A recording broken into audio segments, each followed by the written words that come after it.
ये क्या होता है पंडित? मन में प्रश्न आया, सारा उन्होंने अध्ययन किया कि समाज, अभी भाई साहब बता रहे थे संतोष जी कि जिन्होंने इस कल्पना की और सरकार ने कल्पना की और माननीय नानाजी देशमुख जी ने कल्पना की, और ये कल्पना हुई कि हमारे समाज में हर गांव में कोई ना कोई नेतृत्व करने वाला होता है। छोटी छोटी भजन की मंडलियों के माध्यम से संस्कार के काम चलते, देवी के जागरण के माध्यम से छोटे, हर घर में आपको देखोगे कलाकार गांव में मिल जाता है, ढोलक वाला, झांझ वाला, छोटे छोटे गणेश जी के पंडालों में गोबर से हम लीपते हैं, इसके घर से चादर लाते हैं, उसके घर से पत्ते लाते हैं, ऐसे तोरण द्वार बनाते हैं, उससे हमारा सामाजिक विकास होता है। और ये काम हम अपने आप ही, हमारी संस्कृति में अपने आप चलता था, दर पीढ़ी दर एक दूसरा का सहयोग करने का। किसी के यहाँ कोई दिक्कत होती थी तो साथ चलते थे, साथ बैठने का, साथ उठने का, ये भाव हमारा इन माध्यम से होता था। तो लॉर्ड मेकाले ने उसको पूछा ये कौन थे, तो बोले ब्राह्मण थे, पंडित थे, जो भी बताया होगा वो पंडित के बारे में उन्होंने खोजबीन की। उन्होंने कहा इनके समाज के अंदर में ऐसी रचना, पहले जाति पाति के अंदर में इस प्रकार का कोई भाव, तो पवित्रता का भाव रहा हो, स्वच्छता का भाव रहा हो, लेकिन अपवित्रता के कारण से अस्पृश्यता का कोई भाव नहीं। ये जाति के जन्म के कारण से छुआछूत की जो भावना थी उनके द्वारा ही, गुलामी के काल में चाहे मुगल हो चाहे अंग्रेज हो, उन्होंने हमारी इस कड़ी के अंदर में ऐसे बीजारोपण किए जिसके कारण से अस्पृश्यता एक प्रकार का पाप है। महापुरुषों ने फिर कहा कि अगर दुनिया के अंदर में अस्पृश्यता पाप नहीं तो उन्होंने कहा कुछ भी पाप नहीं। इस प्रकार वापस हमको इसके लिए एक नया और सामाजिक चेतना का, जनजागरण का अभियान चलाना पड़ा, और अभी तक भी इसके बीच हमको देखते हैं कि समाज में विघटनकारी लोग इसका लाभ लेकर के हमारे बीच में और फूट डालने का काम करते हैं।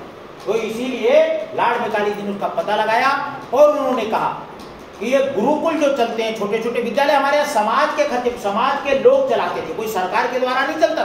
सरकार कोई राजा उसके लिए कोई अनुदान देते थे ऐसा नहीं, समाज में त्यागी महापुरुष होते थे, गुरुकुल पद्धति से उनको वहां पर शारीरिक, मानसिक, बौद्धिक जो भी शिक्षा पद्धति थी उसका शिक्षा देते थे।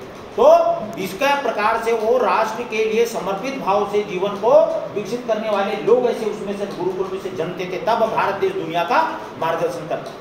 तो लॉर्ड मेकाले ने विचार किया कि इसकी शिक्षा पद्धति में मैं ऐसे बीज रोपित करूंगा और आने वाली जो पीढ़ी है वो मानसिक रूप से अंग्रेज बनेंगे, मानसिक रूप से गुलाम हो जाएंगे, इनकी भारतीय संस्कृति, रीति नीति सब धीरे धीरे नष्ट हो जाएगी। और इसलिए उन्होंने पार्लियामेंट में वहां लंदन में एक पत्र लिखा उस समय कि यहाँ की शिक्षा नीति को, गुरुकुलों को बंद करके हम यहाँ की जो शिक्षा है उसमें हमारी शिक्षा पद्धति लागू करेंगे। अब नई शिक्षा नीति में आचार्य जी ने बताया कि साथ में हम 2 कोर्सों को भी कर सकते हैं, इसके लिए भी आपको बधाई। और उतना ही नहीं तो अभी हमारी भारतीय संस्कृति में संस्कृति है और भी कई पाठ्यक्रम उन्होंने जोड़े जो आपके लिए बड़ा एक शुभ संकेत है, और हमारी संस्कृति का भी उससे उत्थान होगा, नई शिक्षा नीति लागू होगी। बोलो भारत माता की जय। रामायण और श्रीमद् भागवत जैसे गीता जो अभी मूवमेंट चलते हैं ना, वो क्या बोलते हैं, मोटिवेशन, यूट्यूब पर और इस पर आप लोग देखते हैं उन्होंने 2 शब्द बता दिए और बड़े प्रभावित। गीता जैसा दुनिया में कोई मोटिवेशन अर्जुन को बताया दुनिया के अंदर में, और हमारे अंदर अभी सर बता रहे थे वो मैं सुन रहा था कि ऐसे पाठ्यक्रम जोड़े हैं जो छात्रों को जिज्ञासु बनाने वाले हैं। जिज्ञासु बनाने वाले हैं मतलब ऐसा नहीं कि हमारे घर चल जी इधर आप मिठाई खा चल घर, बस इतना सा पढ़ लिया और जय श्री राम। पढ़ने के बाद उन्होंने कहा नौकरी मिलेगी सरकारी तो मैं पढ़ूंगा, इस मानसिकता से नहीं, तो उसको जिज्ञासु होना कि ऐसा नहीं है तो ऐसा क्यों, समाज संकल्पना क्या है, मेरे गांव का स्वरूप क्या होना चाहिए, मेरे गांव के हैंडपंपों का पानी सोप ड्रेन में जाता है कि नहीं जाता है, कि दुनिया उस कीचड़ को नाप कर जाती है तो हम भी उछल उछल कर चले गए, हमने भी नहीं, हमारे मन में पीड़ा होनी चाहिए, जिज्ञासा है ये पानी को सोप ड्रेन में जा सकता है क्या, पेड़ों के लिए नर्सरी तैयार की जा सकती है क्या, नए नए पेड़ हमको लगाना है तो छोटी नर्सरी अपने गांव में तैयार है, हर बार हम नए नए पेड़ वहां से लगा सकते हैं। कई प्रकार की जिज्ञासाएं हमारे अंदर आए। तो ये गीता क्या है, सबसे पहले श्रीमद् भगवत गीता में हमारा पहले अध्याय विषाद योग से प्रारंभ होता है। जब तक किसी व्यक्ति को जीवन में विषाद नहीं होगा, विषाद का मतलब दुख, दुख के साथ उसका योग नहीं होगा, पीड़ा, मेरे समाज की पीड़ा, मेरे परिवार की पीड़ा को हमको पीड़ा होनी चाहिए, पीड़ा भी एक जिज्ञासा से रिलेटेड, पीड़ा होगी तो जिज्ञासा होगी। अर्जुन के मन में विषाद हुआ कि मैं किनको मारने वाला, इनको मारकर राज प्राप्त करने वाला, क्या करना है ऐसे राज, और कई प्रकार का उसको विषाद हो गया। जब तक आपके मन में भी मेरी भारत माता दुनिया का मार्गदर्शन करती, दुनिया का मार्गदर्शन करने वाली भारत माता, और आज किस स्थिति, लंबे समय गुलामी के कारण से हम ऐसे परकीय लोगों के कारण से किस स्थिति में पहुंच गए, हम अपने साथ हमारे जैसे रक्त के और अपने देवी देवताओं को पूजने वाले लोगों के साथ में, हमने कहा हम बिल्ली को साथ में मिलाकर बैठाल कर खिला सकते, कुत्ते को साथ में रोटी खिला सकते, लेकिन मेरे जैसे अपने राम और कृष्ण को मानने वाले बंधुओं के साथ में अस्पृश्यता का भाव ये आया कैसे, और वो हमको झूठा अभी भी बता रहा है जा रहा, कि हमारे वेदों के अंदर, हमारे पुराणों के अंदर ये बातें लिखी है? बिल्कुल गलत बात। उसमें जिज्ञासु होकर के हमको अंदर तक घुसना पड़ेगा कि ऐसी बात कभी नहीं रही। उस निषाद को, उस केवट को हमारे प्रभु श्री राम ने गले लगाया।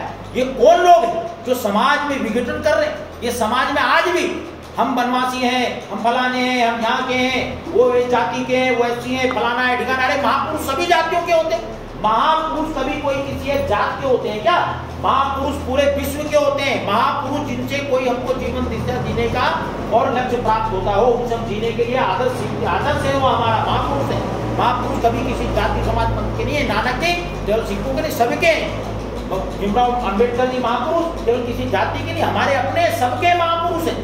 ऐसी मर्यादा पुरुषोत्तम श्री राम है, कृष्ण है, मीरा है, रसखान है, जितने भी महापुरुष हैं वो किसी विशेष के नहीं, हम सबके वो महापुरुष हैं। तो ऐसे गीता को, महाभारत को और अभी रामायण को, हमारे जो आदर्श चरित्र रहे हैं उनके जीवन चरित्र पढ़ने को हमको मिलने वाला है। आगे हमारी शिक्षा पद्धति में जो नई नीति आई है उसका भी आप लोगों के लिए लाभ मिलने वाला है। इस नवीन सत्र के अंदर में BNYS और MSW करने वाले सभी छात्रों को, छात्राओं को और नवीन पाठ्यक्रम में प्रवेश लेने वाले आप सभी लोगों को मैं हार्दिक पुनः एक बार अभिनंदन करता हूं, स्वागत करता हूं। और एक समाचार और मैं आपको इस समाज सेवक राजपूत जी से अनुमति लेकर दे देता हूं अपने कार्यक्रम सूचना भी दे दूं।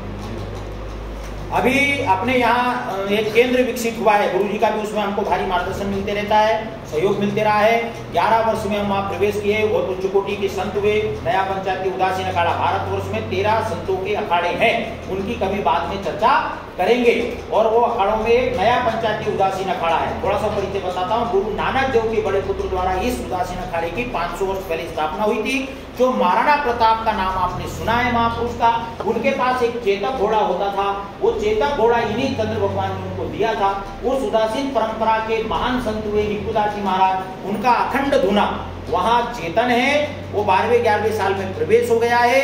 एक स्वरूप समाज के लिए वहाँ निकल करके यज्ञशाला है, आए गए लोगों के लिए स्नान है, तीर्थ है, भंडारे है, प्रसादी है, योग है, व्यायाम है, ध्यान है, साधना है, वृक्षारोपण जैसा एक वातावरण बना करके गुरुकुल का जैसे वहाँ वातावरण निकल करके आ गया है। इन 11 सालों में कड़ी मेहनत की है। और गुरु जी है, हमारे संतोष जी हैं और सब जितने भी समाज सेवा का काम करने वाले लोग हैं, उन्होंने वहाँ भारी सहयोग किया है। थोड़ा थोड़ा करते 11 साल बाद एक वो प्रशिक्षण का केंद्र, जहाँ से समाज में और शारीरिक, मानसिक, बौद्धिक ऐसे परिपक्व हमारे कार्यकर्ता तैयार होने वाले हैं। आध्यात्मिक दृष्टि से भी उनका विकास होने वाला है। ऐसा स्वरूप वहाँ निकल कर आया है।